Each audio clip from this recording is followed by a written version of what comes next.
Le Code de l'éducation, dans son article L511-5, interdit l'utilisation d'un téléphone mobile par un élève dans les écoles maternelles et élémentaires et les collèges et pendant toute activité liée à l'enseignement se déroulant à l'extérieur de leur enceinte, et dispose que dans les lycées, il appartient au règlement intérieur d'interdire cette utilisation dans tout ou partie de l'enceinte de l'établissement, ainsi que pendant les activités se déroulant à l'extérieur de celle-ci. L'utilisation non autorisée d'un téléphone portable peut entraîner sa confiscation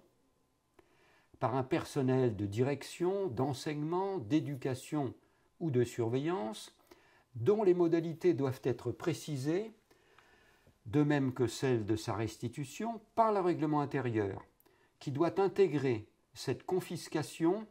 dans la liste des punitions scolaires. À défaut de quoi, attention, le principe de l'interdiction s'applique puisqu'il est posé par la loi, sans que la confiscation puisse être mise en œuvre, ainsi que le rappelle une circulaire ministérielle du 26 septembre 2018.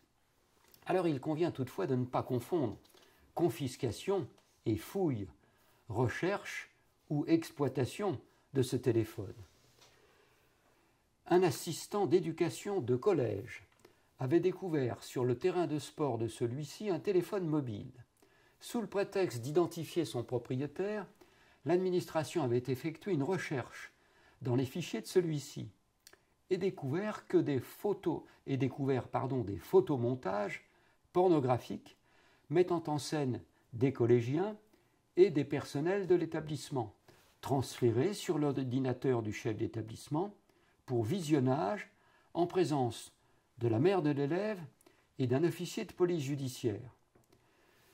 Partant, le chef d'établissement avait prononcé une sanction d'exclusion temporaire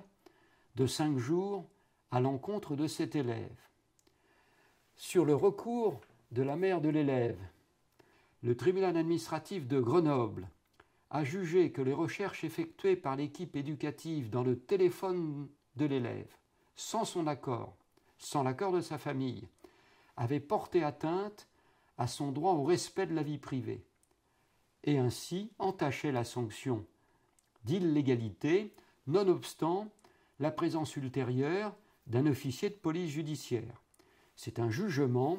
du tribunal administratif de Grenoble du 16 juillet 2020. Autrement dit, confiscation, oui, fouille, non.